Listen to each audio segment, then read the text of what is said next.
which is a Mahayana Sutra that is very popular in East Asia particularly, was undoubtedly very popular in India, and is known in Tibet, but Tibetans in general don't really read sutras. They read shastras. And in the process of doing that, I was trying to make some comparisons between Mahayana and Theravada, or not only Theravada, but all of the what are called the Nikaya sects of Buddhism. The monastic Buddhism, I like to call it sometimes the individual vehicle. I don't like to call it Hinayana, which is a derogatory term. But so I translate Hina meaning individual, in the sense of, it's sort of like saying Pratimoksha vehicle. A vehicle for a person who seeks to free themselves from suffering, to attain arhatship and to attain nirvana, but does not entertain the ambition to free all other beings from suffering. They sort of think that's Buddha's job, and they don't expect to be Buddha. Arhat is good enough. So I was doing that, and then I stated, which Mike's question is about, I stated that the main essential difference is a question of duality versus non-duality. And the duality is fundamentally,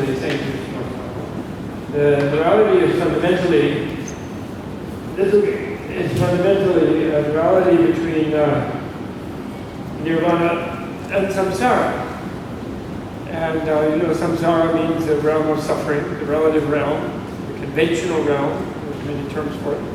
Even samvriti satya, which literally means superficial realm, or superficial surface realm. And then conceiving of nirvana as a different realm.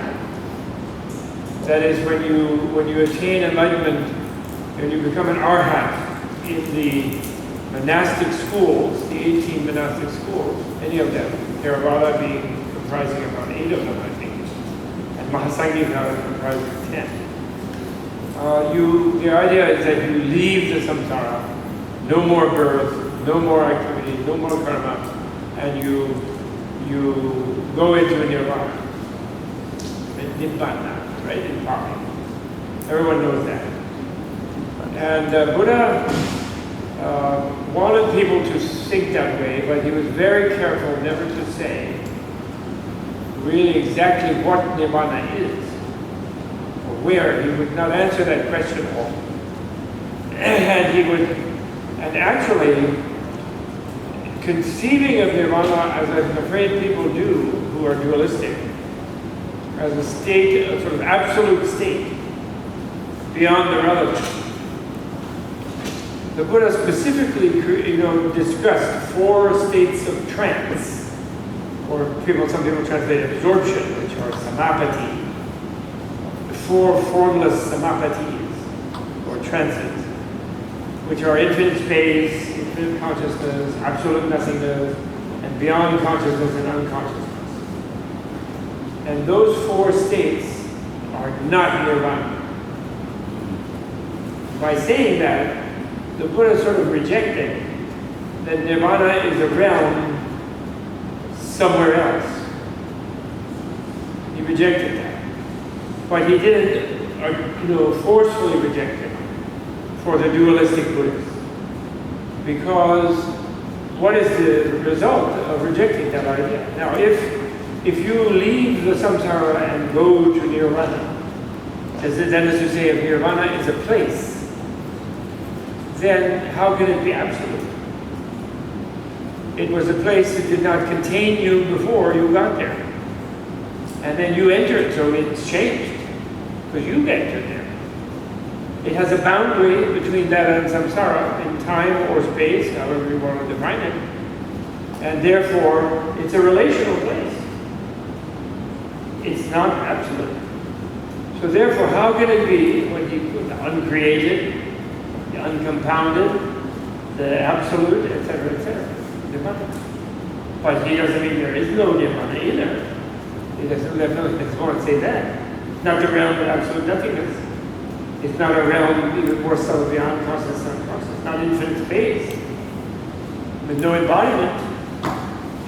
So So in Mahayana, from the beginning, earliest sutras, Prajnaparamita, which themselves claim to have been taught by Buddha, and I think the modern historical attitude that that was made up by later Buddhists is rude, actually, personally. I think it is rudeness. Why would great masters like Nagarjuna and others lie? And when they wrote their own books, they were not concerned about publishing and getting tenure. Not at all. They were Theravada monks. All of the great Mahayana masters were monks in the one of the Theravada or Mahasangika schools, Mula Savastivada or whatever. So they were not against the individual vehicle or monastic vehicle. They held vows, just like Tibetan monks today hold the Theravada vow, Mula Savastivada, which is a version of Theravada. So it's not like they're against Theravada. They hold that vow in their own way. They do eat at night and they have a different color robe and etc. You know?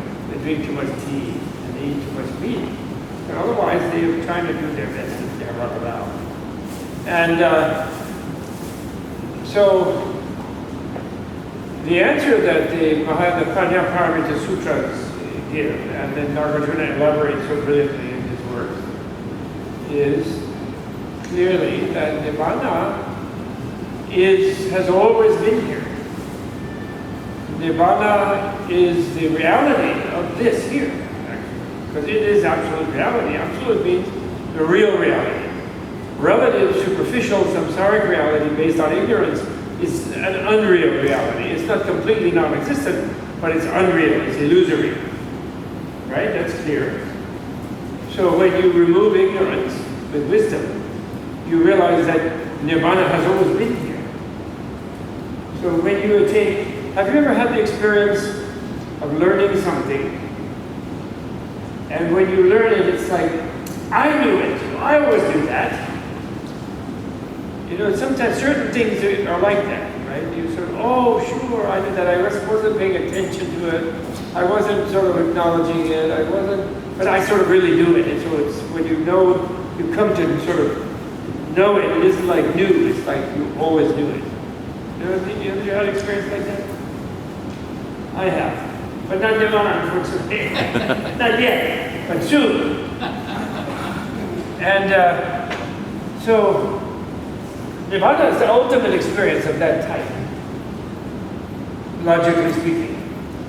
When you achieve Nirvana, you realize you've always been there. And you just were ignorant before and didn't know it. And not only that, but from the Mahayana point of view as a Buddha, you see that all beings are already there. In fact, everything is made of Nirvana. Nirvana Shunyata is the surface of everything. It's the subatomic energy, it's the whatever. It's an infinite energy, it's the zero-point field, it's the quantum vacuum field. They have these expressions of energy that is so intense and so huge that it doesn't do anything. But it's abundantly there. And everything shapes itself out of it based on people's confusion and ignorance, which itself is beginningless, and it isn't really real anyway. So that's non-duality. So Nagarjuna says, you know, there's no difference between, you can't find any difference between samsara and nirvana when you experience nirvana. That means, of course, when you have never experienced nirvana, you don't really know what it is.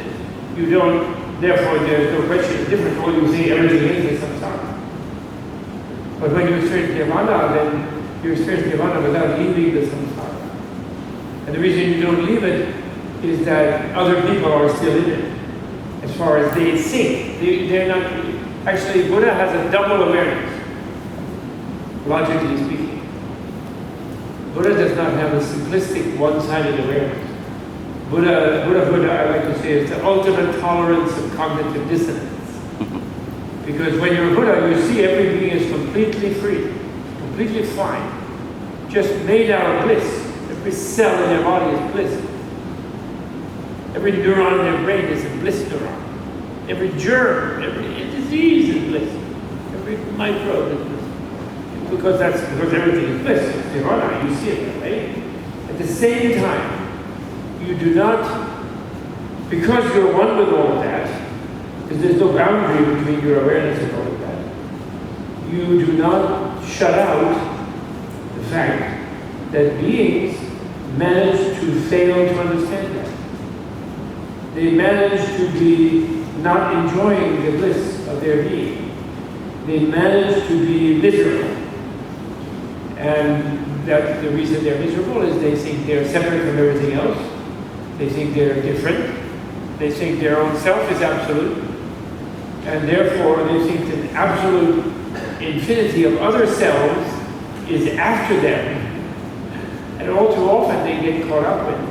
And in their previous lives they've been eaten by other beings, they've been oppressed by them, killed by them, they've been damaged by them, and they're frightened that we're going to happen to them again.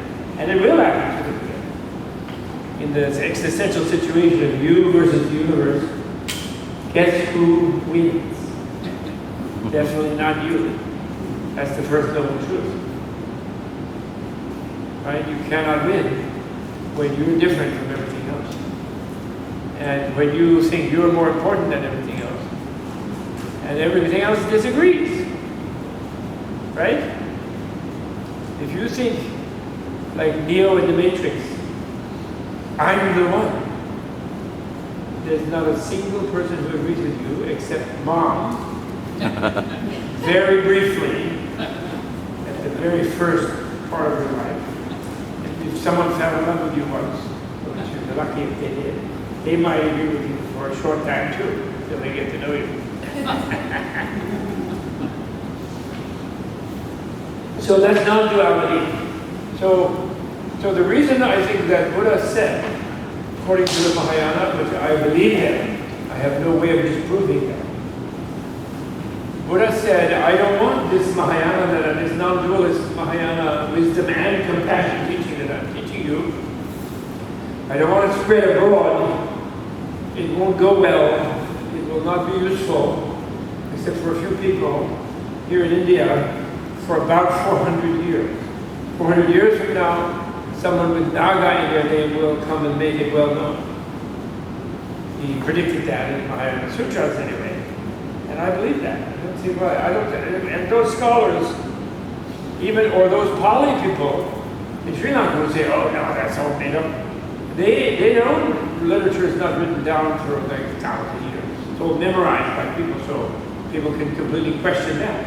You know, we have this concept of original Buddhism. But Mahayana is original from the Mahayanist point of view. And so it doesn't, Theravada is not original, it's also original. Both are original. Because how would an enlightened person just teach people who could not imagine non-duality? Because non-duality has a problem about it. Some people will mistakenly think that, well, if everything is nirvana, then I can do whatever I feel like Americans. If I feel like dropping a bomb, whatever, it's just nirvana. If I want to conquer Iraq, it's okay, I'll get some oil, that's nirvana. In other words, some kings would have behaved really badly. Ajatashatru, in Buddha's time, would have done even worse than he did. If he misunderstood non-duality to mean that it's all nirvana, so anything goes. And then the other kind of person who's really sensitive to the suffering of the world, like arrogant male Brahmin, who basically believes in misery because he is miserable, because he's arrogant and he's a male chauvinist and he's not nice to his wife, so he's unhappy.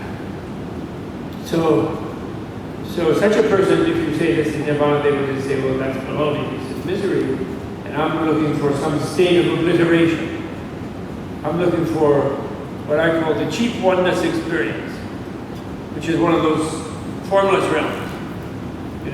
When you come to the event horizon of the world of matter, of the world of form, at the Akanishta heaven, where you merge into the realm of infinite space, past the speed of light, when you go through, when you have that degree of samadhi and you go there, then you feel this release like you are everything.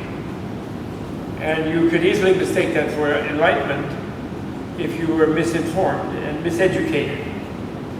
And some people have that experience.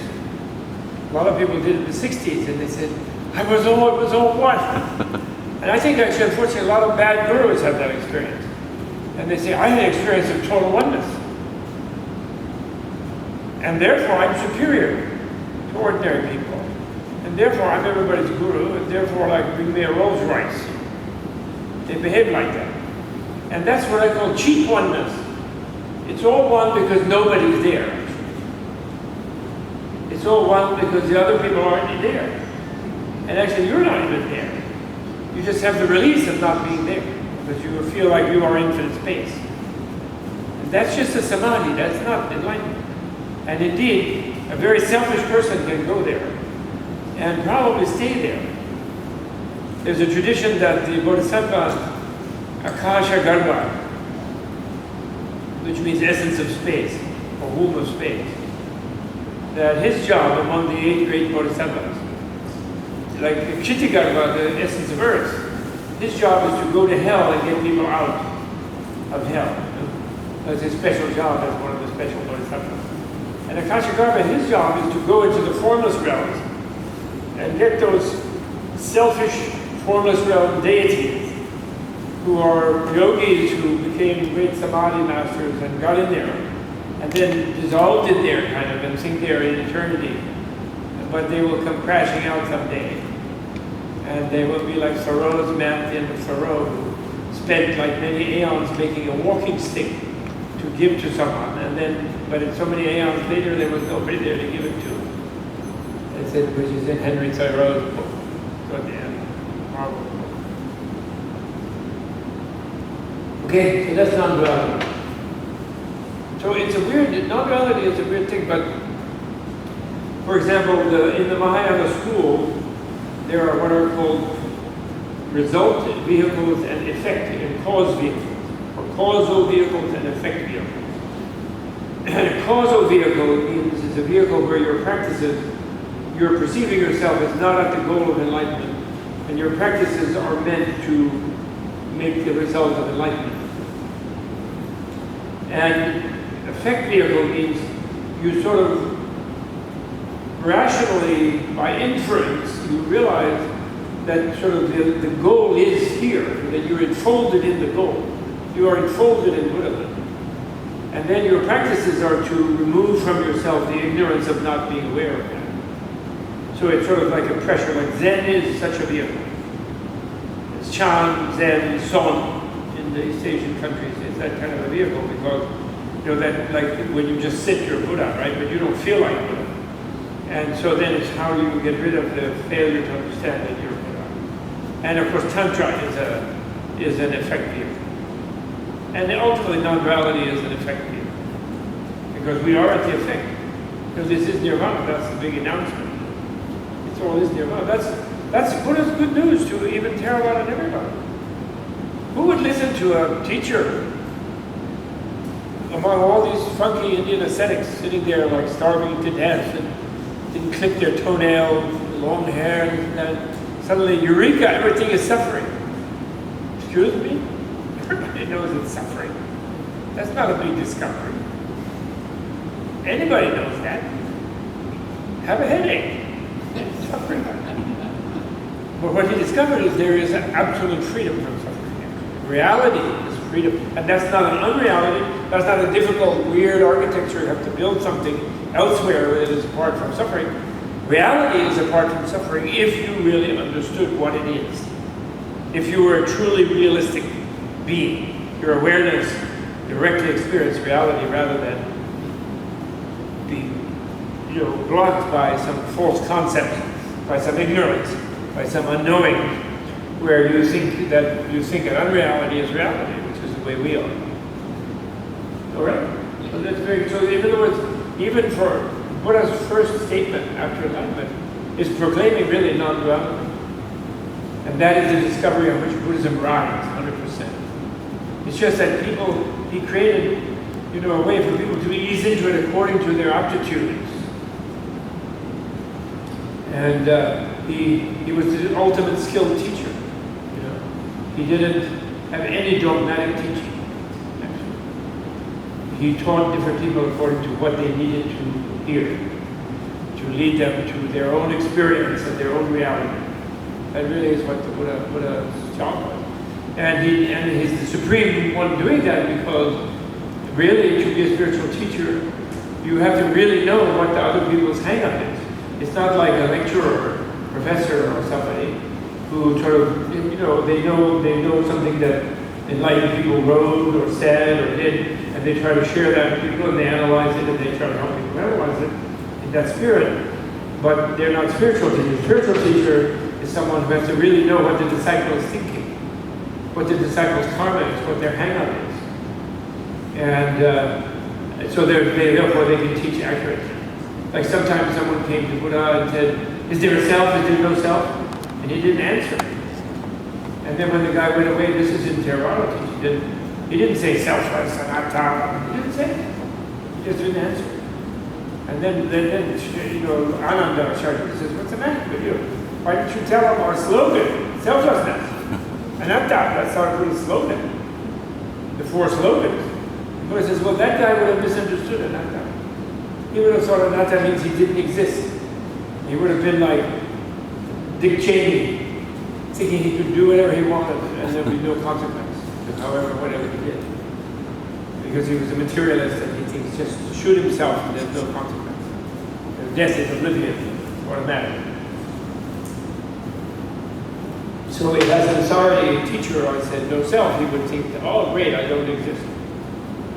So he would be condoned in his psycho attitude. Anyway, okay, so then that's that question. Does anyone have another question from yesterday?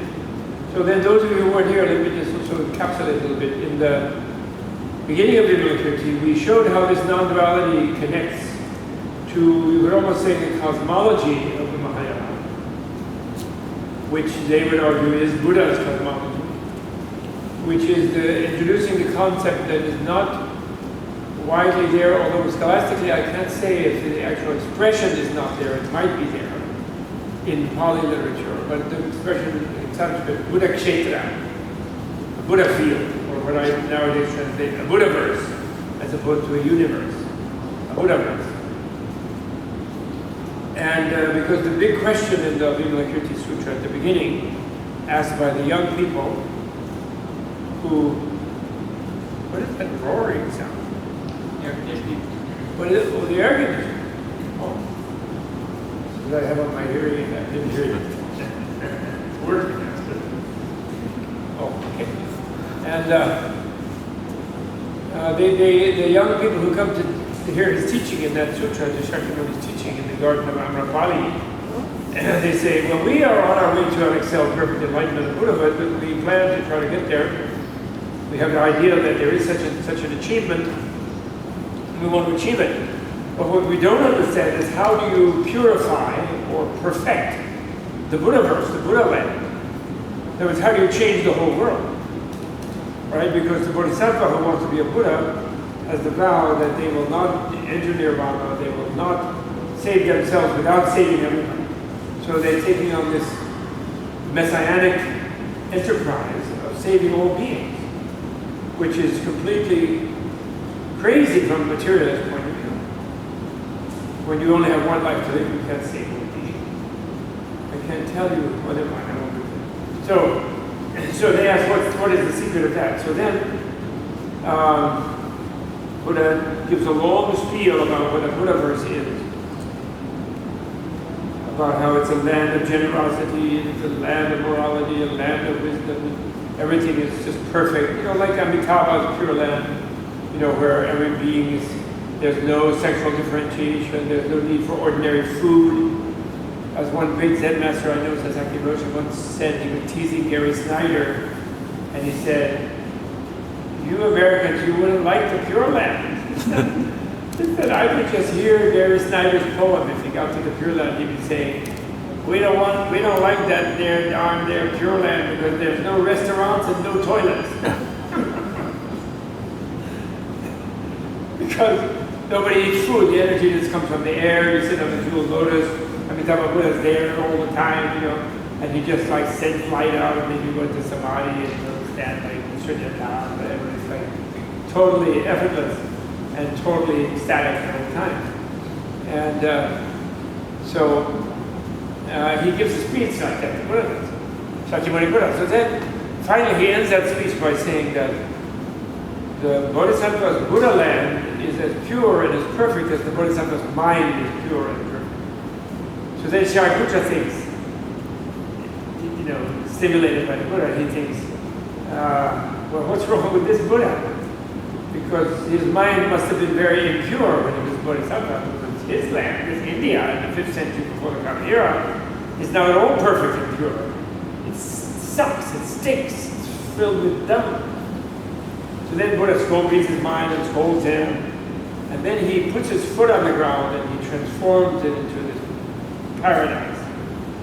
But a specific kind of paradise, because Buddha's not just into paradise. The God realms are paradises already. He's not making a God realm.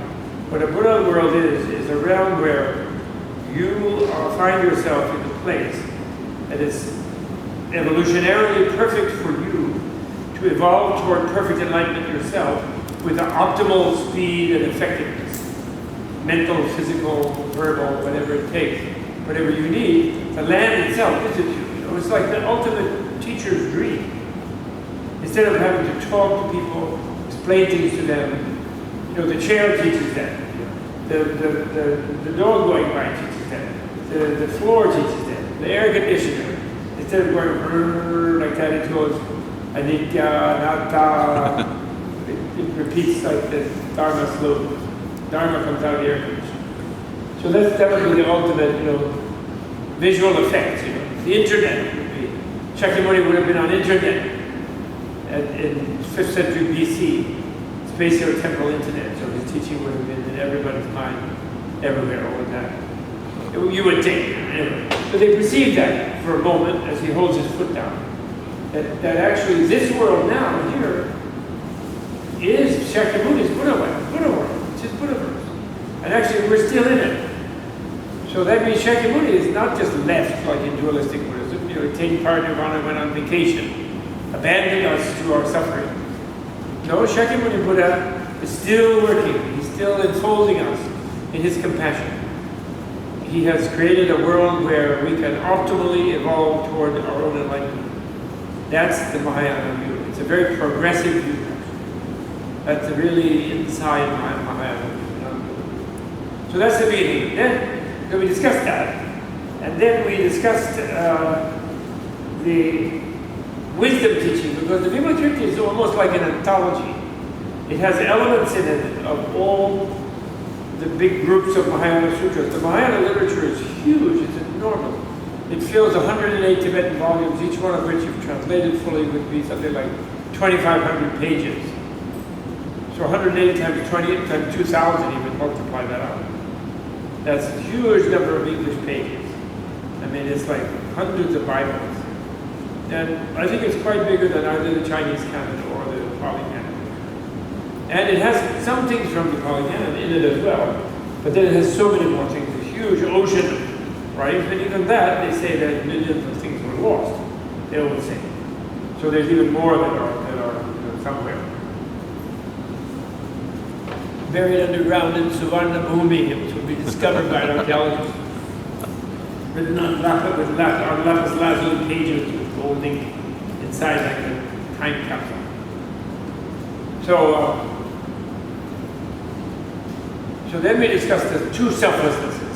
The wisdom Prajna Paramita, which there are 18 Prajna Paramita sutras, ranging from 100,000 lines in many volumes to one syllable. The shortest Prajna Paramita sutra is not the Heart Sutra, it's only one syllable.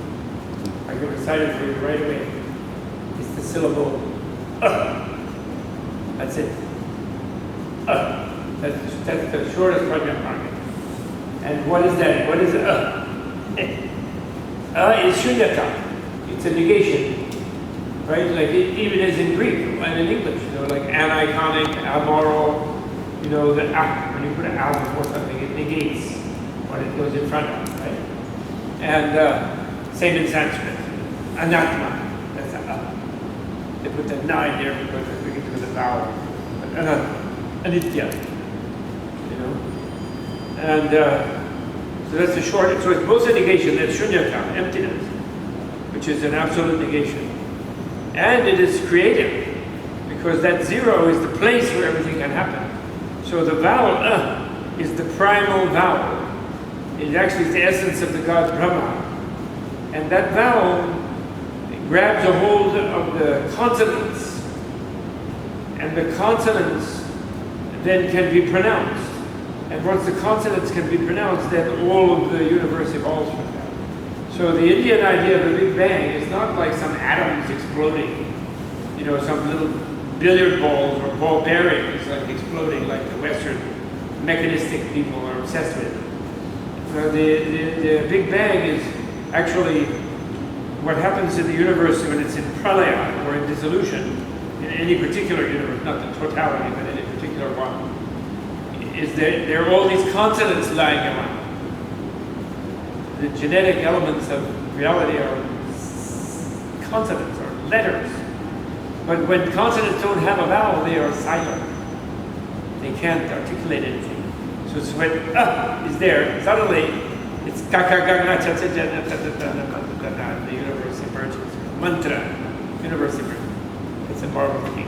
So the short Prajnaparamita is not just a nihilistic thing. It is zero, which relates to creativity, infinite creativity. And you know that everyone knows that India invented the decimal system. People used to think the Arabs did, but they just stole it from India. Indians invented it. And the Romans didn't have it. That's why they were going XXVII. They had to have like a mile-long thing to put a high number, you know.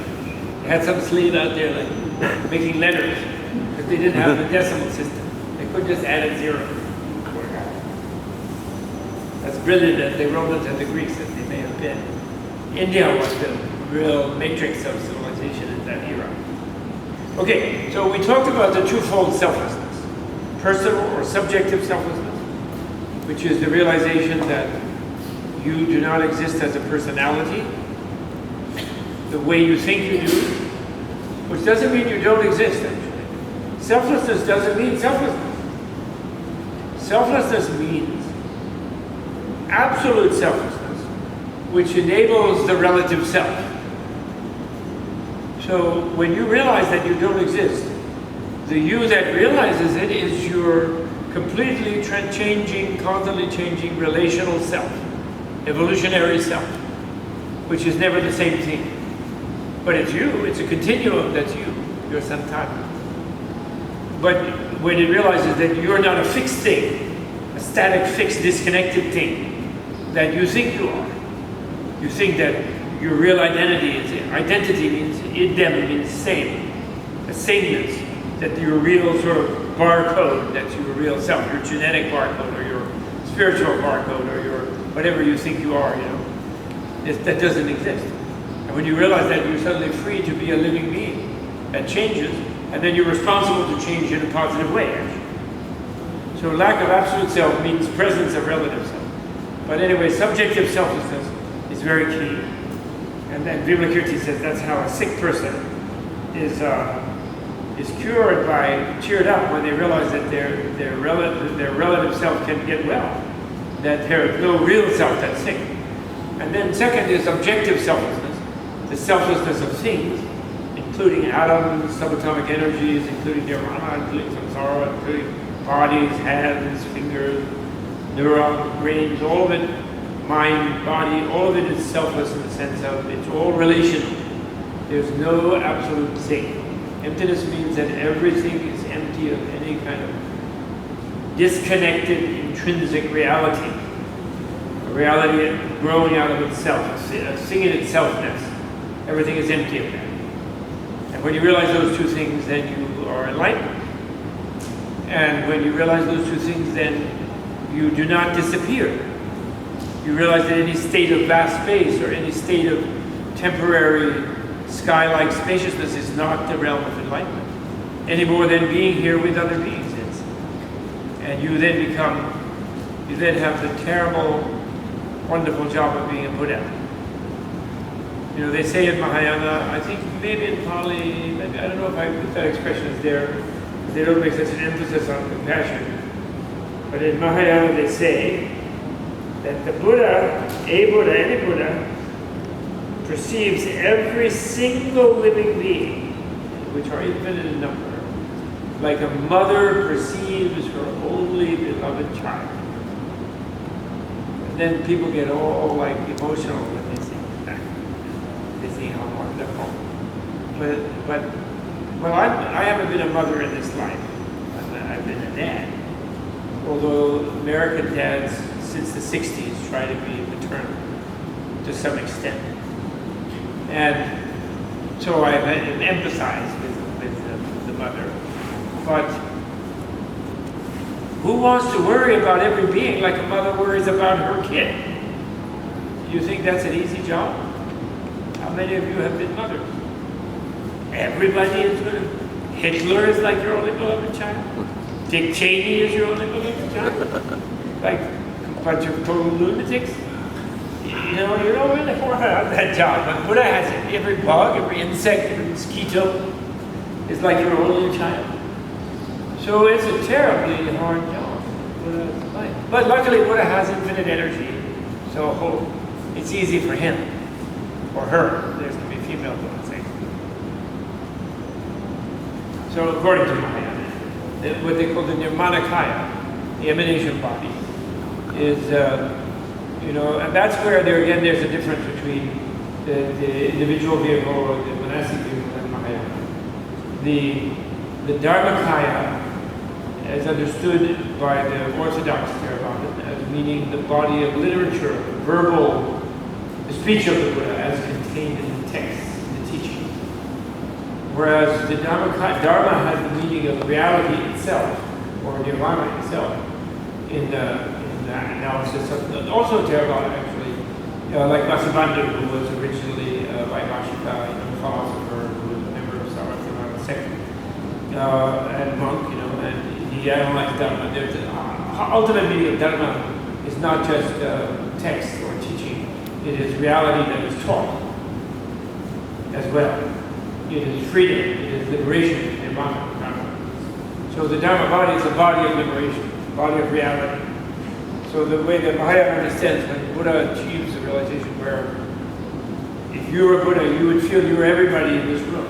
You wouldn't just feel you're yourself looking out of your face. You would be everybody. And actually everybody in Bangkok, everybody on the planet. And not only all the humans, all the beings must be really weird to feel. And so therefore you are not thinking you're more special than anybody else. Buddha isn't. But the Buddha manifests certain body that benefits others. And then they say Buddha can manifest anything that anybody wants. And whatever they need. The Vimalakirti is infinite. Therefore in Buddhist Christian dialogue, Mahayana Buddhists have a little problem with the Christian doctrine of the one Jesus at the one time, one thing. I'll never forget one Thurman I know who was in a dialogue like that. He was talking to a Lutheran minister. And he said, how, you guys, isn't your God omnipotent? Yes. How come he only has one son? And then, so a lot of philosophy, you got theology, you got, then he says to this minister, how many children do you have? 5. So you have 5 and God only has 1? Yes, more theology. And he goes off like that. And he gets finally he gives up. And he says to me in Tibetan, very northerly, he says, I guess the old boy only had 1 bullet in him. So I burst out laughing, and then I'm terribly embarrassed. And the guy said, what? And I made up something. I didn't dare to tell him. I thought it would be too crude. And he didn't mean me to translate that. So, because, an omnipotent deity who cared for beings could have infinite number of Jesuses. It's just logical from his point of view. And the Buddha is capable of infinite manifestation to help beings. Even not only as beings, also as worlds. The Buddha can emanate worlds, planets, solar system, huge, if necessary. But he's not a creator deity, he's not omnipotent. The one thing Buddha can't do is he cannot emanate our enlightenment into us. and then inject enlightenment into it. That's why I don't like in Tibetan Buddhism the translation empowerment or an initiation. It's like it gives the wrong idea that somehow the Buddha is giving power to the person. But you know, unless you feel when you go get your driver's license, I'm going to get my empowerment license. Just getting a license. You don't have power, but you are authorized to travel in a car. So you are authorized. It's an authorization, but not empowerment. And the word abhisheka in Sanskrit, abhisheka means anointment. You know, like you put some, you know, Chanel No. 5 on a prince, you know, when they attain, when you put them on the throne, you anoint them. The word Christ actually means that, Christos, it's anointment. It's common name of abhisheka. Okay, so that's good. So anyway, we discussed that. But now what we're discussing is chapter 6. Finally, I'm back to the text. Chapter 6, which is called The Inconceivable Liberation. And in chapter 6, and that title, Achintya Vimoksha, is one of the subtitles of the Avatamsaka Sutra, and which is the Garland Sutra, or as the only English translation, it's called Flower Ornament Sutra, translated from Chinese by Thomas Cleary, a marvelous achievement of our generation of people. There's 1,600 pages, I think, more from the long Chinese version. And if you know the monument Borobudur, carved on the monument are the deeds of Sutra, who is the last third of the Garland Sutra, which is very many sutras collected actually. So the last maybe fifth of it is called the Kandavyuha Sutra, where Sutra meets 52 different Dharma teachers. And finally Maitreya, and he has this amazing vision of the Tower of Vairochana. It's amazing, it's a really amazing sutra. And one of the things about it is its teaching of the mutual interpenetration of all things. Every atom is like a holographic vision of reality, which accords with certain visions of modern science. It's very amazing that every atom in the universe contains all of the information in the universe, and yet it's indispensable to the whole universe itself. So it's this very sort of paradoxical, strange idea about relative reality that they teach in that thing. So this chapter is like a little tiny drop from the ocean of the Avatamsaka Sutra, he said. And so this chapter begins. Oh, and by the way, I didn't say to those of you who were here, most of the action of the Vimalakirti Sutra happens in the middle chapters, where since Vimalakirti is sick and he's a very wise layman who is a supporter and friend of the Buddha, his colleague of the Buddha, Shakyamuni Buddha, but he's not a monk. He sends everybody to go talk to Vimalakirti to console him because he's sick. But what it ends up is that Vimalakirti and Manjushri have a big dialogue that teaches everybody. And so Shariputra, they all go there, and then they have this talk. And then he has a magical house, Vimalakirti. It's like a magical mandala house. Thousands of people can go in the house without changing the size of the house. It's a very strange dimension warping, sci-fi sort of thing. But Mahayana is like that. So one thing about it, there's no furniture in the house. So it's like a Russian church, they're all standing there. So at the beginning of the 6th chapter, thereupon the Venerable Shariputra had this thought. There's not even a single chair in this house. Where are these disciples and bodhisattvas who would sit? You know, the audience. Then the Chalmana Vimalakirti read the thought of the Venerable Shariputra and said, Reverend Shariputra, did you come here for the sake of the Dharma, or did you come here for the sake of the chair? Poor Shariputra. Shariputra replied, I came for the sake of the Dharma, not for the sake of the chair.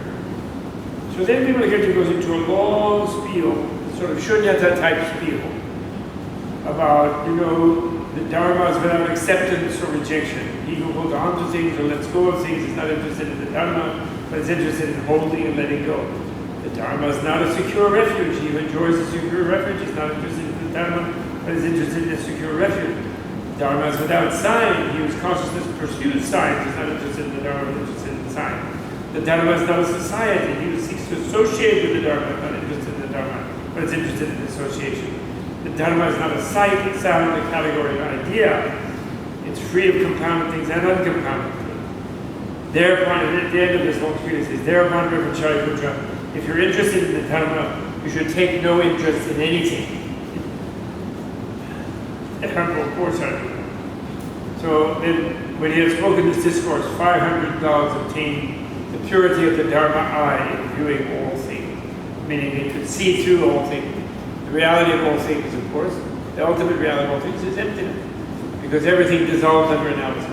And therefore, their relative reality is illusory, it's like a projection on a screen, movie screen. The screen here being emptiness itself, and the projection being a projection by ignorance. The projector is ignorance. So first he does that, but then, typical Vimalakirti, then the Acharya Vimalakirti said to the Crown Prince Manjushri, in Mahayana history, Prince of Wisdom, you have already been in innumerable hundreds of thousands of Buddha verses throughout the universes of the 10 directions. In which Buddha field did you see the best lion thrones with the finest quality? Manjushri replied, noble sir, if one crosses the Buddha fields to the east, which are more numerous than all the grains of sand of 32 Ganges riverbeds, one will discover a universe called Buddhdasa. And Buddhdasa means axial mountain banner. There dwells a Tathagata called Pradiparaja, the king of the lamp of the axial mountain. His planetary axis. His body measures 8,400,000 leagues in height. The height of his throne is 6,800,000 leagues. This is a big and tall universe. The Bodhisattvas there are 4,200,000 leagues tall. League is about 10 miles, 7 to 10 miles. And their own thrones are 3,400,000 leagues tall. Noble sir, the finest and most superb thrones exist in that universe, Buddhdasa, which is the Buddha field of Tathagata Pradiparaja. At that moment, the Acharya Vimalakirti, having focused himself in concentration, performed a miraculous feat, such that the Lord Tathagata Pradiparaja in the universe Buddhdasa sent to this universe 3,200,000 thrones. These thrones were so tall, spacious, and beautiful that the Bodhisattvas, great disciples, Shakras, Brahmas, Lokapalas, and other gods had never before seen the light. The thrones descended from the sky and came to rest in the house of the Acharya Vimalakirti. I'm telling you, it's a weird house. The 3,200,000 thrones arranged themselves without crowding, and the house seemed to enlarge itself accordingly. The great city of Vaishali, however, did not become obscured, neither did the land of Jambudvipa, nor the world of 4 continents. Everything else appeared just as it was before. So this is like dimension warping thing going on. It's the same house outside, but inside it's enormous, vast.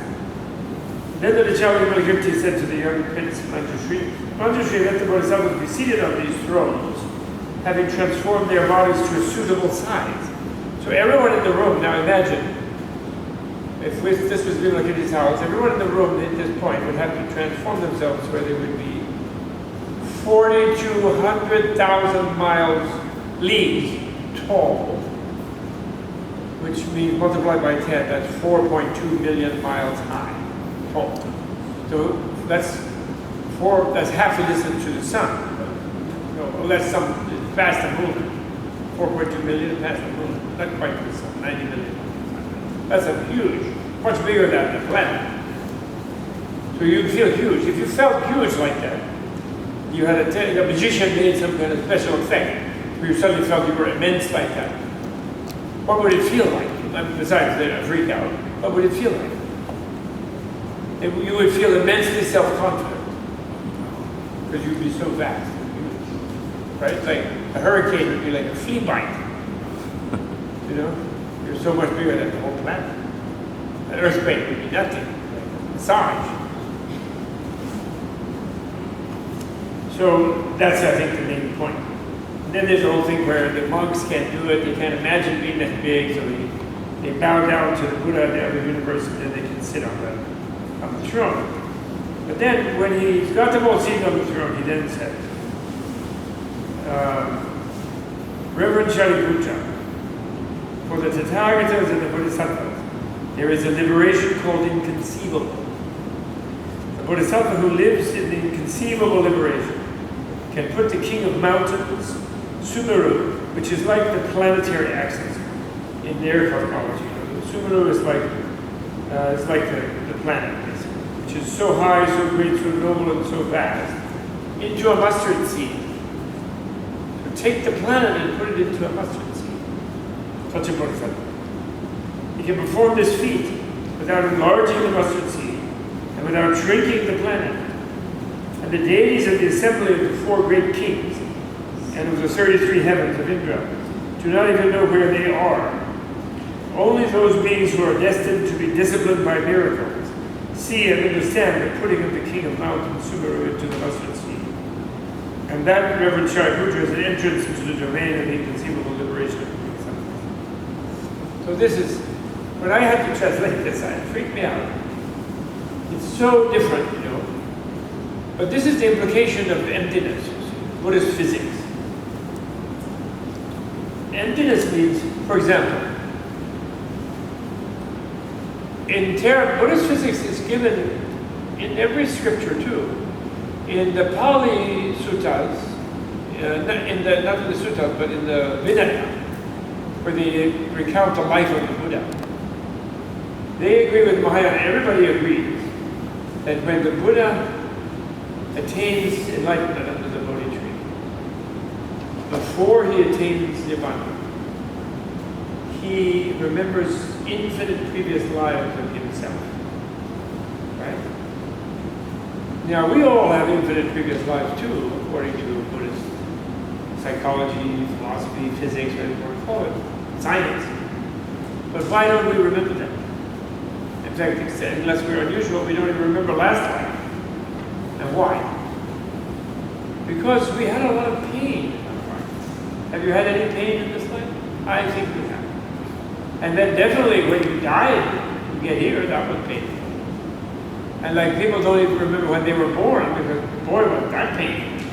Not only to mom, but also to you. You know, luckily, right, you have this hole in your head, so when your head is squished, it doesn't break. You know what I mean? You know, that hole there. So the skull can be malleable, bones are soft. Because it's really unpleasant being born. And very unpleasant dying in previous lives, and scary in between state, according to the Buddhists. So then you have like endless number. Who wants to remember all that? And then everybody was an animal.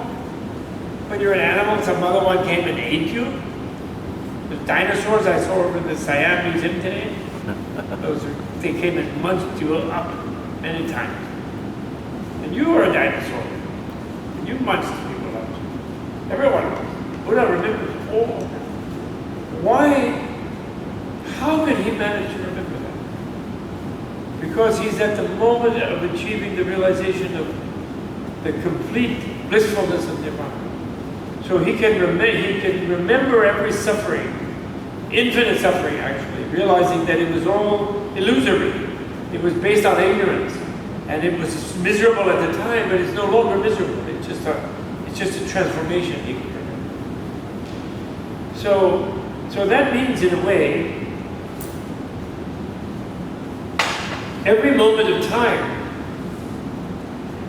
since we come from an infinite past, we have a memory, potentially, of infinite experience, infinite pain and pleasure, which we've all experienced. We've all been everything, done everything.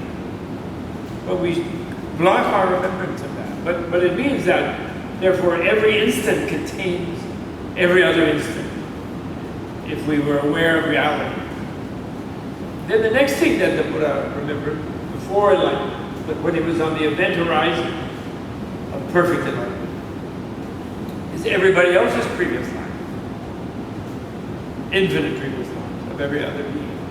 That is also a very strange thing to remember. Because logically speaking, everybody's had an infinite previous life, and you've had infinite previous life. You've been in every conceivable relationship with every other being.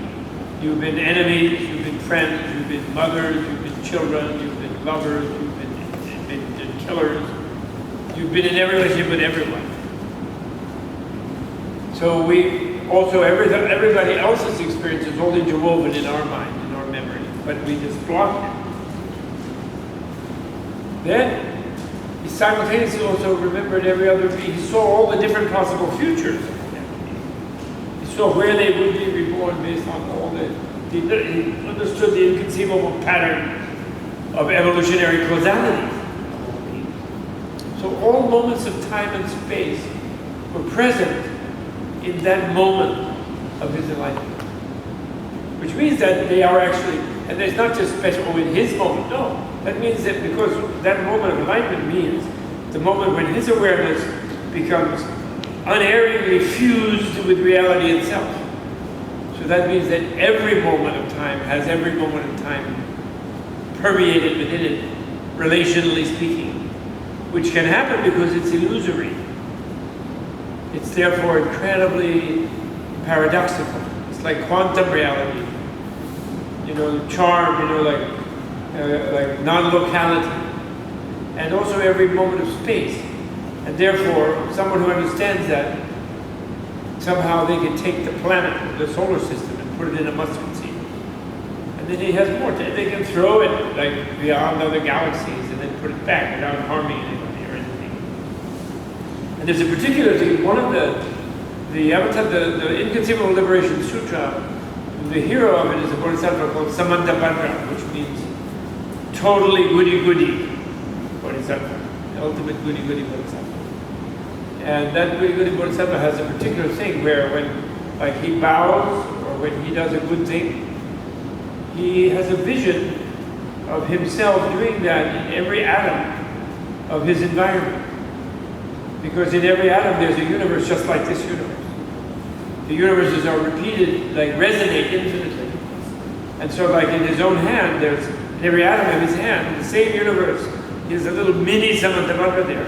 And in that mini Samantabhadra, he's bowing to the Buddha or listening to the Buddha or Buddha speaking. So everything is interwoven in every atom, every subatomic particle. It's quite an amazing, it kind of blows your mind when you try to imagine what is in the Avatamsaka Sutra.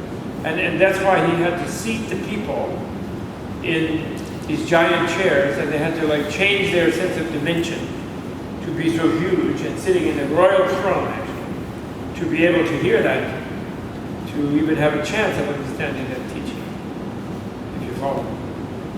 So this kind of thing is relates to the fact that ultimate reality is emptiness. And emptiness is not an inert nothingness. Emptiness is like the quantum zero-point field. It is an infinite energy in stasis that, because it's infinite, it doesn't have to do anything, so it doesn't move by itself. It's sort of uncreated, it's beginningless. And then the ignorance of beings draws from it to create different illusory realities. And of course, once a Buddha is aware of that, a Buddha can draw from it to create the antidote to those illusory realities. Use the illusion to liberate beings from the illusion. But of course, finally, to describe it, the final description of it is that it's inconceivable. And therefore, can't conceive of it. But you maybe can imagine some sort of a facet of it. But I mean, the inconceivable is not so completely far-fetched in a way. For example, eating an apple. You can eat an apple. And you can use the expression eating an apple. And you can do scientific analysis of the taste and the chemicals and the teeth and the chewing and the whole thing. You can do a lot of different descriptions of apple eating. Go down to the atomic interaction that's going on that level of somebody munching on an apple. You could do, you could reduce it to, it would dissolve under analysis if you reduced it to try to ultimately pinpoint what eating an apple is. Finally, eating an apple is inconceivable.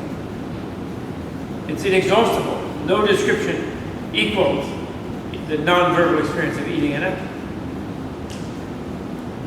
right? No poet ever really captures eating an apple. So in a way, it's inconceivable. And our mistake, of course, is to think, when we're eating an apple, oh, I'm eating an apple. That's all there is to it. And we feel that we've captured that experience.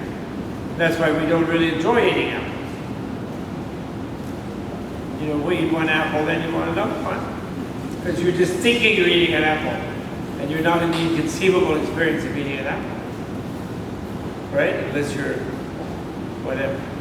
So seeing the non-dualities is seeing the non-dualities in everything around us derived from logical assessment or derived from what? Logical assessment. Like when we talk about like hot waters, it must be like hot waters have to be water and heat. Yeah, but then that's not really captured by hot water. No verbal formula. I mean, science, modern science agrees with that. In the sense of all laws of nature, all formulas are hypotheses awaiting falsification, at least in Karl Popper's theory of science, and basically accepted by real empirical scientists. Then they do get very dogmatic about their so-called laws of nature, and they become like absolute things to them. But really, the basic nature of science is like that. So Buddhism, in that sense, is totally scientific. Buddha realized that reality is inconceivable. You cannot really say what it is. It's filled with surprises, and every atom has other universes in it, for example. And you can sort of logic will bring you to the brink of inconceivability, of course, and is essential to do so. And will break you out, actually, of thinking that the world is just corresponding to your concept. Your way of describing the world is your world that most people live in. Why do people live in unhappy and unsatisfying lives? You know that thing about when you die, your life flashes before you in a split second? You know? How can it possibly do that if you lived a rich life? Because you never lived your life, because you thought your way through life, chalked your way through life. Now I'm in a class, now I'm talking about music, now I'm on the subway, now I'm over here, now I just had dinner, now I'm falling asleep, now I'm doing this, now I'm doing that. You're just doing you're not doing any of those things. Your mind is elsewhere. Now, what will I do tomorrow while you're doing this? You're like, what will I do tomorrow? What will happen after? Or is this like it was last time? Or what? You know, it's like you're never there. And then so inconceivable is is just the nature of reality. That's everyone agrees with that. And it's not a specific thing, but then yeah, what? What does it mean when because I heard from His Holiness Dalai Lama, he mentioned that Let's take it here. Is this your last event that you're managing before you leave? Is this your last cup of coffee?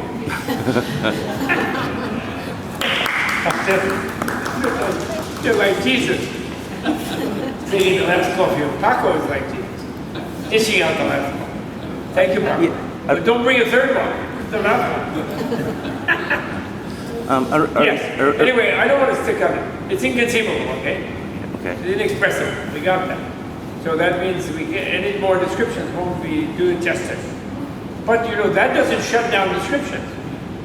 Now, because I wanted to move on to another chapter, because I think it's very interesting. And after this, Vimalakirti goes through all this inconceivable liberation. And everybody gets completely crazy. And then finally, Kashyapa, Mahakashyapa, you know, the great monk Mahakashyapa, he freaks out. He thinks this is really great. But you know, we monks, we arhats, we can't really use this teaching of inconceivability because our imagination is kind of burned out. You know, our passions are kind of gone because we're so cooled out. We're sort of in the sort of zero samadhi realm. And we can't really deal with this, like being 42,000 feet tall and being in other universes being in every atom, and we can't really do all this kind of magical thing. And of course, the whole point of the magical thing is not just to do the magical thing, but the Bodhisattva wants to do whatever it takes to help other beings. So if they're going to create like a cockroach Buddha land, they're going to do it for cockroaches. You know what I mean? They don't want to leave anybody behind. They want to accelerate everybody's evolution. how would you get a cockroach to even want to be human? To then go to BIA and attend a lecture on enlightenment? How, cockroach wants to go in the kitchen and eat the cabbage. So how would you accelerate them moving from cockroach?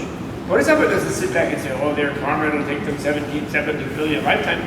They want it to happen right away for them. So how would they do it? They will think of whatever it is. They will use whatever. They put the planet in a cockroach atom or something. Because every cockroach is going to be Buddha. And then Buddha will go down and be a cockroach Buddha. Sit there like cockroach Buddha. They'll put gold leaf on it. They'll sit there. And the cockroaches will come. And then they'll meditate and they'll realize they're free to build the inconceivability of reality. If that would work. They have a little small brain, cockroach. They might be able to think to but cockroach could be mindless also. So this is one of the things I just want to say. Why do I keep going back to this text when people just want to chat? Because versions of Buddhism that say, oh, Buddhism is just meditating. Buddhism is just emptying your mind. Oh, stop thinking anything at all. A lot of people teach like that. You're going to get to silence in your mind. You're going to sit there. Anything that rises in your mind, you're mindful of it, and then you get rid of it, and then finally you have silence in your mind, and no thought rises in your mind, then you're enlightened. That is just too stupid. That is not the case. That will not make you enlightened. That will just make you as quiet in your mind. And actually, it will, if you just get indulged in that, it will dull your mind, actually. But enlightenment is not. When Buddha attained enlightenment, he didn't then say like, duh. That's not the expression of enlightenment. Duh, I don't know anything, duh. On the contrary, he knows everything. Wisdom is the opposite of duh. So, and there are 3 levels of wisdom. Wisdom born, this is common to Theravada Maya. Wisdom born of hearing, but that means learning. Hearing just means learning in a culture where you don't have printing presses. You have to learn from someone speaking. Do you know what I mean? You have all audio books. Coming from people talking. So that hearing means learning. Right? Then critical reflecting. Chinta mayi prajna. Prajna that comes from thinking critically. So there you're using your logical thinking more powerfully. You're developing doubt and critical insight and reasoning. And you're coming to the brink of inconceivability and selflessness and all of shunyata, these things. Then finally to really realize them non-dually, where you have to be the object that you're trying to understand, not just have a notion about it through your concept, but experience it by merging with it. Beyond subject objectionality, there your thinking brings you to that brink. Then your thinking doesn't carry you there, but it brings you to the brink. It aims you there, if you follow me. It's like, finally, samadhi is like the firing of a bullet. But the learning and the critical thinking is the aiming of the bullet.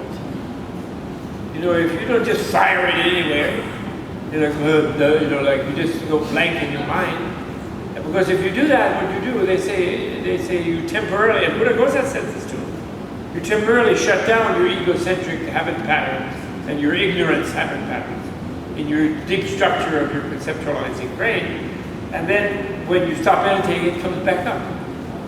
And that's why so many people who meditated a long time in different Dharma centers behave like a bunch of egotistical pains in the neck after they supposedly are enlightened. They have what is Zen called the stink of Zen, or they get stuck in the demon ghost cave. And there are Tibetans like this too, and people who do Tibetan Buddhism too. And Vipassana people like that too. And they go around thinking, I'm enlightened. They had an experience where their brain shut down, and they thought they were floating in space. And then they go around afterwards thinking they're enlightened. And then, because they're enlightened, they can do whatever they like. And they become annoying. And they're not compassionate, and they're not intelligent, and then the worst thing is that when they start doing wrong things, which are obviously mistaken and obviously bad and harmful, They have to rationalize them because they are enlightened, so therefore every bad thing they did is good. Then they come up with stupid ideas like crazy wisdom. Let's all be crazy. Point is, we're crazy to start with. We behave like idiots. And so you don't get crazy when you're enlightened, you become sane. You become realistic. Then you're not harmful to other people. Absolutely not. How can you harm other people when enlightenment means you feel what they feel? You're empath. You become empathetic of their feeling. So how would you hurt them? It's like your right hand would be stabbing your left hand. You know, it wouldn't normally just wouldn't do it. It's not that your right hand is very compassionate to your left hand. It's just that it hurts your hand, so why do it? So if other beings are just your limbs, you know, or you're their limbs, you know, why are you going to hurt them? You're not. Right? That's clear. Right? So then, right away, in the next chapter, then Mahakasyapa says, oh, we can't figure this out. The Bodhisattva who hears this teaching of inconceivable liberation must feel like a young crowned prince, anointed on the throne. And then Vimalakirti says, and the Mara, you know, the devil would never hurt these people. Kasyapa says, but like we worry about the devil. Then Vimalakirti says, oh, don't worry about Kasyapa. You can deal with this too. You can imagine this. You're going to do this too. You're going to be a bodhisattva. And don't worry about the devil. The devil is a bodhisattva. He says, the devil, Mara. Because somebody has to show how Buddha is great. So somebody has to attack the Buddha or the bodhisattva. And that's another bodhisattva only can attack a bodhisattva. Just like a donkey will never attack an elephant, so an ordinary person will never attack a bodhisattva. But so Mara is a bodhisattva. So he really shatters Mahakasyapa's notion of good and evil and what he can do and what he can't do. Anyway, then the next chapter, Vimalakirti gives a wonderful, great thing on compassion and love, which I don't have a big time to read. And then a goddess shows up. There's a goddess in the house.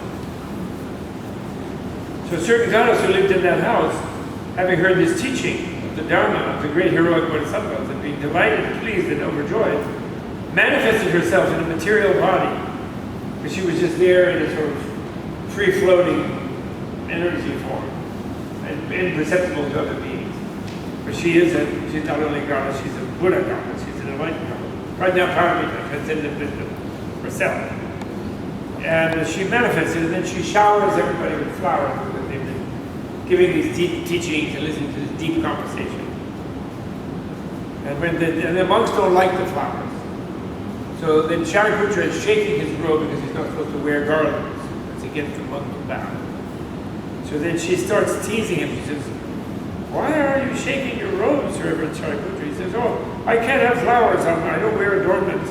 So it's not proper for a religious renunciate, so I'm shaking them. Then she says, don't say they're not proper. They're nice flowers.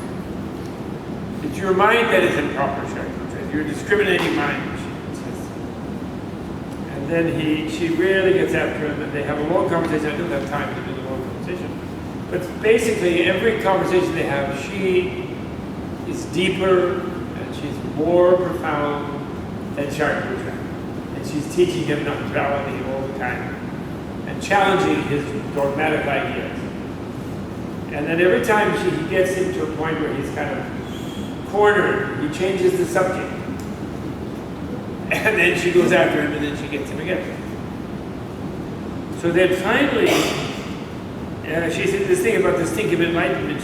At one point he says, excellent goddess, pray, what have you attained? What have you realized that you have such eloquence? This is important. Then, at one point, she says, well, goddess, how long have you been in this house? He asks her. And she says, well, I've been here as long as you've been in liberation. Because you're an enlightened arhat. I've been here as long as you've been liberated. And then he's kind of very delicate about it. He says, well, that means have you been here for quite a while?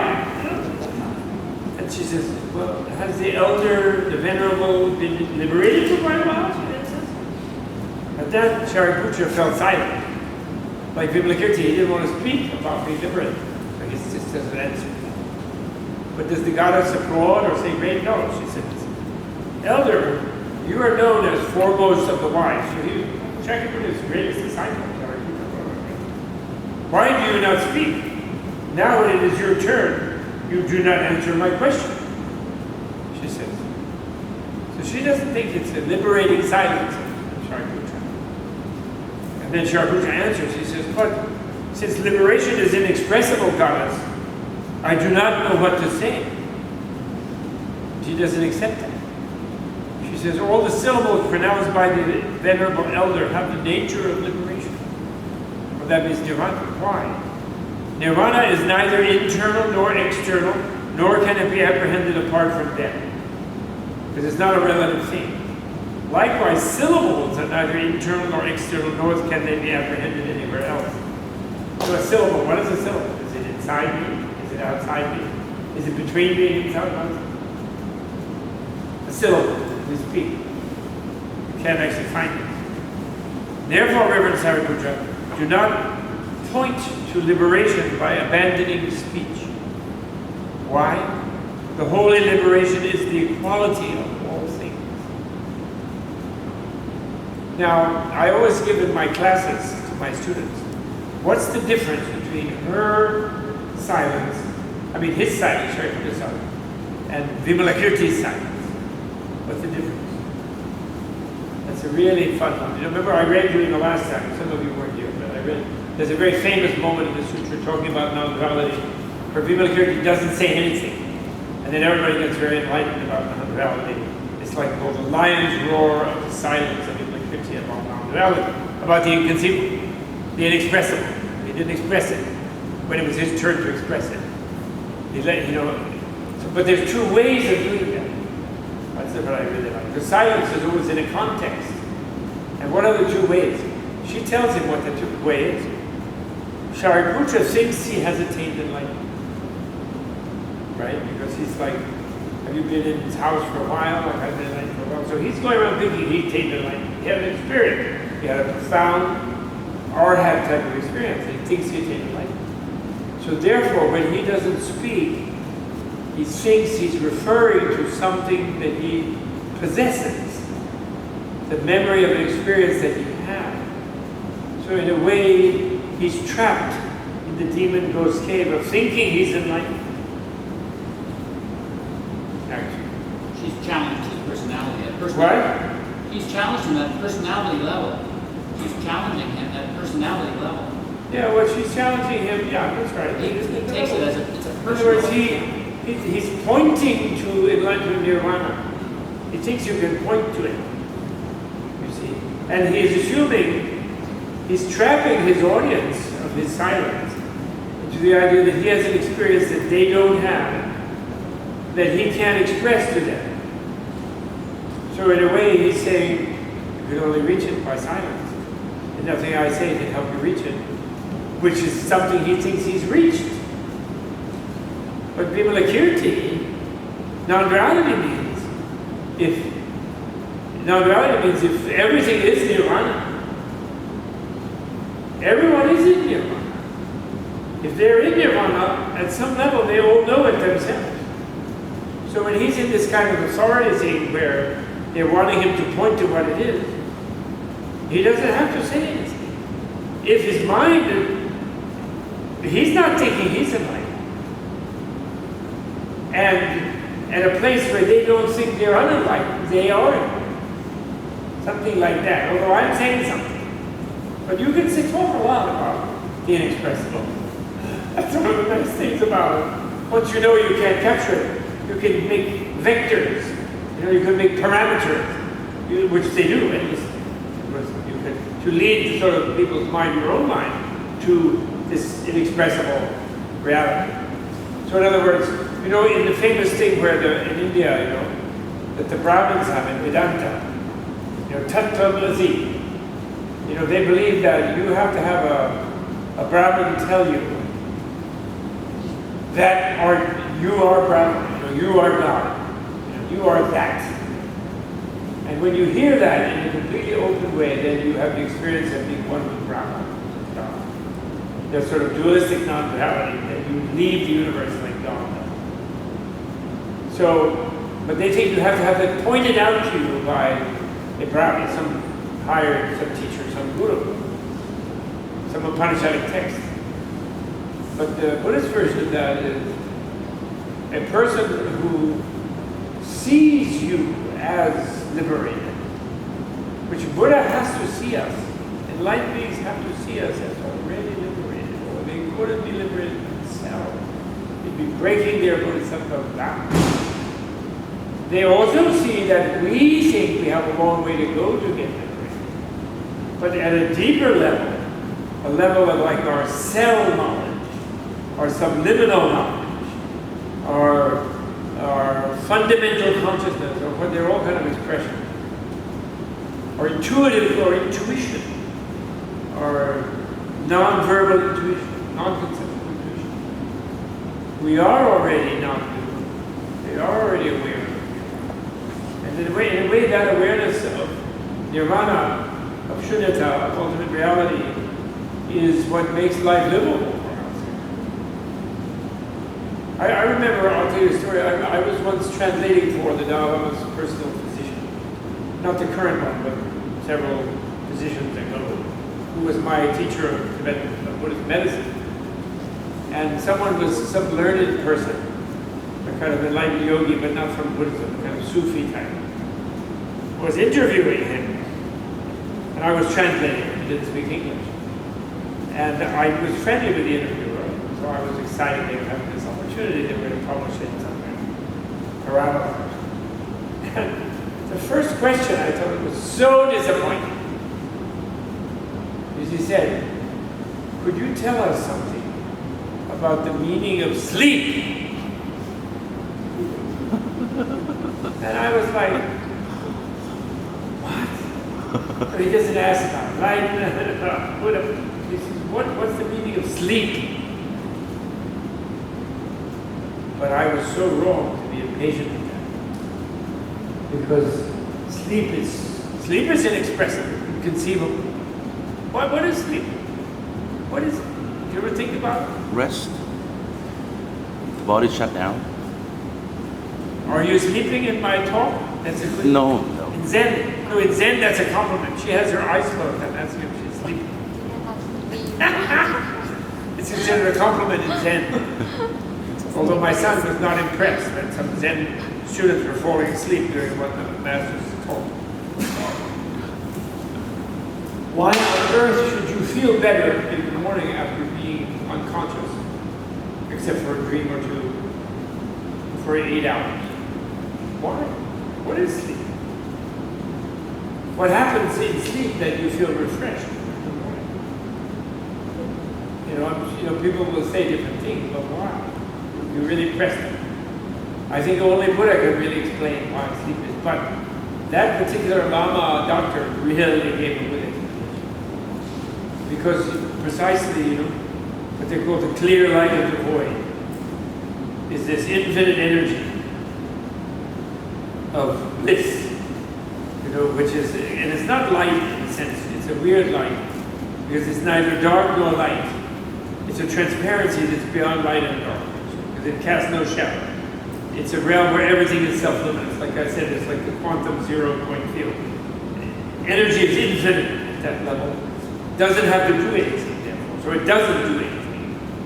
And it's perceived as nothing by some measure, by zero. It's a zero-point field. And yet, it's infinite. So what happens when you sleep, I think, is your cells, your mind doesn't interfere with your body for a period of time, with your atoms, with your subatomic energy. And your cells kind of go back to their most open state, and they can merge with clear light. Although your ordinary consciousness can't detect that. But a yogi does. But certain kind of very highly advanced yogi, but otherwise we just think we're unconscious. But a highly advanced yogi is aware that, so we're bathing in this deepest energy of the universe, bathing in Buddha's heart energy actually when you sleep. That's why you feel good when you wake up. The only problem when you wake up is it's like you were only asleep a minute and you don't feel like getting up. Because usually you don't sleep long enough and you're always overtired. Or you're hyperactive and nervous and you've been dreaming too much or you haven't really been merging what they in Tibetan yoga they call merging of the clear light of sleep with the clear light of reality. With the clear light of death, with the clear light of reality. Transparency. Clear light is a little misleading because you think of a bright light, but it's not bright. It's a gray, it's like glass. Glass has no light in itself. Or diamond, transparent. It's translucent. So I forgot. Oh yeah. So Vimalakirti's silence is a silence where he feels he doesn't have to tell everybody about non-duality because everybody knows it at a deep level. But their own mind is completely in the way of what they know at the deepest level. Their subject-object conceptualizing, egotistical mind, their ignorant mind is blocking them from what they actually know. So then the goddess and he go back and forth. After he takes that, then he changes the subject, and he asks her, he says, are you Mahayana or are you Theravada? And she says, well, I like the Theravada, but the Mahayana is kind of more comprehensive. She gives him a whole story, then she talks about some miraculous things she sees in Vimalakirti's house, and then that kind of blows his mind too. So the final subject change is, he says, which is like a compliment from him, he says to the goddess, Goddess, you are so wise, so profound, so enlightened. How come you're a woman? And he really steps in at that time. This is thousands of years old at least. Even if you're a rude Westerner, I think it's only 2,000 years old, definitely 2,000. But we Mahayana Buddhists, millions and hundreds of millions of us think that it is 2,500. And who's right? No. But the point is, from this time, she says to him, well, I've looked for my womanhood for these 12 years, my female state, but I have not yet found it. Reverend Shariputra, if a magician were to incarnate a woman by magic, would you ask her what prevents you from transforming yourself out of your female state? Or since you're so enlightened like the Buddha, why don't you just manifest as a male? Like an enlightened person? What a children. He says, no, I wouldn't ask a woman like that, a magic woman. Such a woman wouldn't really exist, so what would there be to transform? So she says, just so, Reverend Shariputra, all things do not really exist. They do exist, but they don't really exist. Now, would you think what prevents one whose nature is that of a magical incarnation from transforming herself out of her female state? And before he has a chance to answer, thereupon the goddess employed her magical power to cause the elder Shariputra to appear in her form, and to cause herself to appear in his form. Then the goddess transformed into Shariputra, said to Shariputra, transformed into a goddess. Reverend Shariputra, what prevents you from transforming yourself out of your female state? And Shariputra, transformed to the goddess, replied, I do not appear any longer in the form of a male. My body is shaped into the body of a woman. I do not know what this is. Poor man is having castration anxiety, shock, and freak out. And he's like, oh, I'm a woman. This is thousands of years old. This is not made up by Ms. Magazine or Modern Feminist. It's thousands of years old. I think it's so great. So then she says, well, if the elder could again change out of the female state, then all women could also change out of their female states. All women appear in the form of women in just the same way as the elder appears in the form of a woman. While they are not women in reality, in real reality, they appear in the form of a woman in relative reality. With this in mind, the Buddha said, in all things there is neither male nor female. There's no intrinsic male, there's no intrinsic female. is only relative, illusory reality. Then the goddess released her magical power, and each returned to his and her ordinary form. She then said to him, Reverend Chariputta, what have you done with your female form? He says, I neither made it nor changed it. And just so all things are neither made nor changed, and that they are not made nor changed, that is the teaching of the Buddha. She says, really, I like wonderful. Then of course he changes the subject again, though. He's pretty indomitable, Sariputta. He says, oh goddess, where will you be born when you transmigrate after death? And then she says, I will be born where all the magical incarnations of the Buddha are born. But the magical incarnations of the Buddha do not transmigrate, nor are they born. And the goddess says, all things and living beings are just the same. They do not transmigrate, nor are they born. So nobody is born and transmigrated at that level. So then again, how soon will you attain the Buddha? She said. Well, at the same time then he asked her, well, how soon will you attain perfect light with the Buddha? Because he's still denying that she's Buddha. Because she's a she.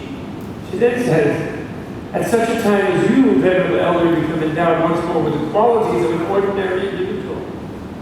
In other words, you transcend the duality between our head and ordinary individual. At that time, I'll be Buddha. Then will I attain the perfect enlightenment of Buddha. I mean, that's really a punchline. I never really realized the power of that line. So then he says, Goddess, it is impossible that I should again become endowed once more with the qualities of an ordinary individual. I'm a light arhat. So then she says, just so, Reverend Chariputta, it is impossible that I should attain the perfect enlightenment of Buddha. Why? Because perfect enlightenment stands upon the impossible. Because it is impossible, no one attains the perfect enlightenment. Including Buddha, that would mean. Which Buddha himself says that kind of thing. Don't worry, don't get excited. It's not sacrilege. Buddha doesn't really attain the perfect enlightenment of Buddha. But he unreally does. In the world of illusion, to inspire other beings. He does. He doesn't attain it because he always was it. He just is aware that he always was it. And then manifests out of that the supreme emanation body form, like you see over there. But you know that little stupa on top of his head, that's only a symbol of what the top of Buddha's head really is. The top of Buddha's head in the sutras is like a cone of light like that. It completely goes like that, and nothingness that can go above it. And so it's like he's at the end of a ray. You know what I mean? And it's like a shaft of light going up forever. It's the brain is open to the universe, to all of the heavenly planes of Buddha's head. Ushnisha is like that. And there's an important goddess there called Ushnisha Vijaya, who represents that, female. Buddha was so weird. My life's ambition is to make a movie about Buddha. But then there is a problem about showing Buddha acting as a Buddha. But in Mahayana, they're not so afraid of that. But some people won't like that. But there's a story the Tibetans have that King Bimbisara, I don't think it's in Pali, but it might be, but I don't think so. King Bimbisara had a friend, a king in Persia, who he knew would never come to India. And so he would never get a chance in his lifetime to see the Buddha. So he wanted to send him a picture of the Buddha. So he got the best artist in his kingdom. And Buddha agreed to pose. He was always very affable to what the king wanted. He was friendly with Bimbisara. So he goes to he went to sit for the artist. They were going to sketch the Buddha. But they can't sketch him. Because the Buddha's like, his body is like coruscating with like, I always like to think, how many of you have seen the later series of Star Trek? Right. Well, the later series of Star Trek, when they go in the transporter, and when they're transporting out, not the Klingons or the Romulans, but the good guys, there's a moment where the outline of their body is filled with sparkles. You still see their body, but it sort of becomes transparent, and there's all these sparkles, and then they disappear. Remember that? So I always feel Buddha must have been like full of sparkles. And they couldn't paint him because his body was like radiating, and it was like blinding, and it was shape changing all the time. Because the Supreme Emanation body is only there for the benefit of other beings. He's like a huge special effects machine, like doing special effects of whatever beings need. He acts like a person, acts like whatever they need. To Angulimala, he went out there and he pretended to be his mother, while he was also sitting over there being a Buddha with the other people. He had this emanational ability. They even acknowledge it in Theravada, but they just don't pursue what that means. So, because they don't want to inflict people with this idea of the big job it is of Buddha. And so they couldn't paint him. So then Buddha said, well, I want you to paint me, or some aspect of me. So Bimbisara will be happy. He's going to send that painting over to Persia. So what he did was he went and on a very, very still day when there was no wind, he went and he sat on the edge of one of those tanks, like a pond, like artificial, like irrigation tank or water tank, cistern. And so then they looked at his reflection in the water, and the water muted the sparkling quality. And then they painted something. They could make an outline. They could fill in the detail. And so then he sent the picture off to Persia. I really like that. That's cool. And I think that's the reason. I don't think that the early, like in the early stupas, Sanchi and Bhargava, they always represent the Buddha by a footprint or a wheel or a tree or a throne. And it isn't because there's some sacrilege about showing Buddha. Why would it be sacrilege? Everyone was delighted to look at the Buddha. They would see whatever they would fulfill their wishes when they looked at Buddha. But it was just that Buddha was so, what was Buddha?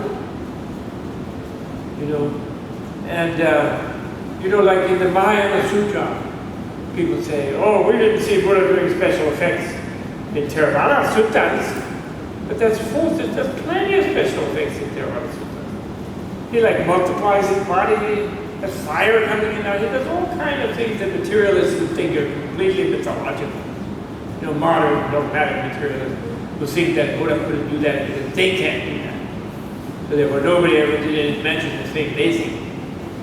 And but you see but that's not the real magic. Like they say, like Tsongkhapa wrote, the great Lama Tsongkhapa said, I think Nagarjuna wrote similar thing, Indian pundits, and they said of all the Buddha's miracles, the most miraculous miracle is the miracle of teaching, of the use of the word by Buddha. Because the miracle that accomplishes is that it shares the Buddha's mind with other beings. And when they hear the Buddha's teaching, then their mind comes into a new vision. And they shift from their ignorant, egocentric, frightened, paranoid, aggressive, greedy, jealous, freaked out way of seeing the world. And they have an open, loving, receptive, intelligent way of seeing the world.